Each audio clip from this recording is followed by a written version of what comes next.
Alors, tragédie à la butte à glisser de Chambly, j'ai vu ça. Oui, c'est vraiment absolument horrible ce qui vient de se passer aujourd'hui, puis ça va assombrir évidemment le début des vacances dans ce petit coin de la Montérégie juste avant 15 heures.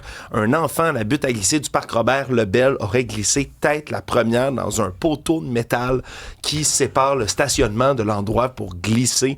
On parle de blessures importantes à la tête, perte de sang assez élevée, je m'excuse, je trouve ça difficile à dire, là, de la part d'un enfant de 6 ans. Et il serait en arrêt cardio-respiratoire durant son transport à l'hôpital. On dit que sa vie est en danger, mais on n'a toujours pas de nouvelles. Là, on craint pour sa vie. C'est une butte sur laquelle il n'y a pas de surveillance. Là, c'est connu à la municipalité. On recommande même là, aux adultes d'être présents pour superviser. Il y a des enquêteurs sur place là, pour essayer de déterminer exactement ce qui s'est passé.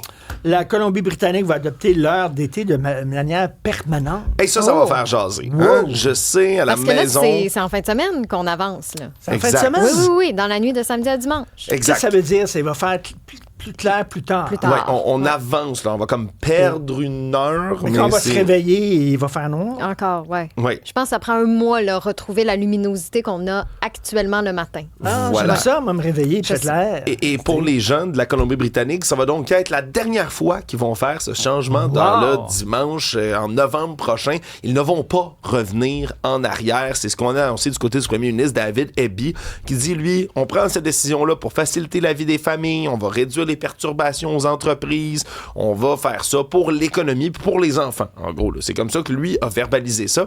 Mais c'est certain que ça, c'est toujours sujet de litige, Richard. Chaque fois qu'on change l'heure, puis ça va arriver en fin de semaine encore, ben il y a des gens qui se plaignent, il y en a qui aiment ça, il y en a qui aiment ça. Je comprends pas le psychodrame autour de ça. OK, pendant une journée, la première journée, c'est un peu difficile, puis après ça, tu reviens à l'heure. Ben, je pense que c'est surtout pour la population insomniaque là, qui a beaucoup de difficultés à dormir, qui sont peut-être 10% de la population. Oui, effectivement, il y a toujours des gens que ça trouble le sommeil, mais n'hésitez pas à nous écrire si vous seriez en faveur de ce genre de mesures-là pour le Québec, parce que c'est ce que la Colombie-Britannique a dit. On espère que les autres provinces, les États des États-Unis aussi qui nous bordent vont également emboîter le pas, parce que le Yukon, eux, sont déjà là, avec cette mesure-là. Là-dessus. C'est intéressant, Stéphanie. Je ne sais pas si vous en avez entendu parler, mais chez Burger King, aux États-Unis, depuis 2 semaines, ils ont intégré l'intelligence artificielle dans les micro-casques des employés. Pour faire quoi? Ah, ouais. Pour surveiller la gentillesse et la politesse des employés. Ouais. L'assistant vocal s'appelle Patty. Et Patty analyse les échanges de l'employé vers le client pour vérifier... Habituellement, c'est le client qui est bête, c'est pas nécessairement l'employé. On veut s'assurer que les employés disent « Bienvenue, s'il vous plaît, merci », ce genre de formule de politesse. Peut-être qu'on a remarqué, je sais pas, peut-être qu'on a remarqué que les employés chez Burger King...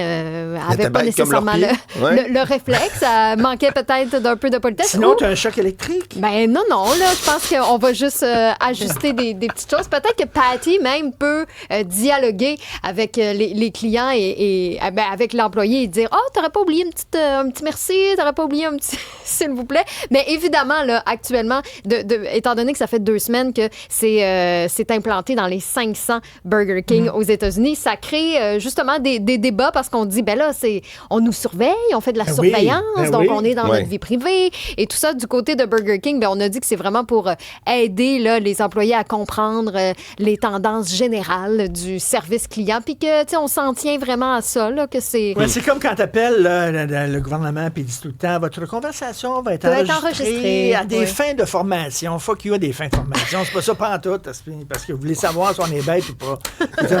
L'affaire Epstein, vous dites Epstein pour cacher le fait qu'il est juif, disait Jean-Luc Mélenchon. Il faut dire Epstein. Pourquoi vous dites pas Epstein? Pourquoi vous dites Epstein? Vous dites pas Frankenstein, vous dites Frankenstein. C'est ça qu'il a dit. Mais quel méchant fou. Donc, l'affaire Epstein, les témoignages de Clinton rendus publics. Oui, parce qu'on savait que Bill Clinton et Hillary Clinton, la semaine dernière, sont allés témoigner sous servant devant une commission chargée de faire la lumière sur les histoires des dossiers Epstein. Ils n'ont rien vu. Jeudi, c'était Hillary Clinton. Vendredi, c'était Bill Clinton. Et là, eux avaient insisté pour que ce soit complètement public. Ils avaient dit non, vous allez rendre tout ça public, le diffuser. On veut que les gens puissent entendre nos propos. Puis c'était toujours pas fait et ça vient tout juste d'être mis en ligne. Je vous avoue, je suis en trompe dans le studio parce que j'écoutais justement leur témoignage.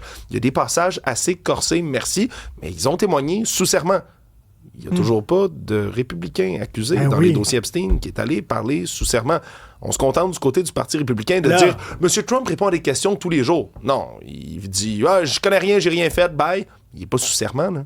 Mais non. Il n'est pas sous serment. Ça vaut la peine d'aller écouter. Parce qu'il est allé, lui, là-bas. Oui, il est allé là-bas. Puis on sait que Bill Clinton... C'est fait photographier avec des jeunes filles, la main autour de la table. Absolument. Puis je vais vous laisser à la maison écouter son témoignage si ça vous intéresse et en juger par vous-même. Dans tous les cas, c'est des échanges assez costauds. Merci.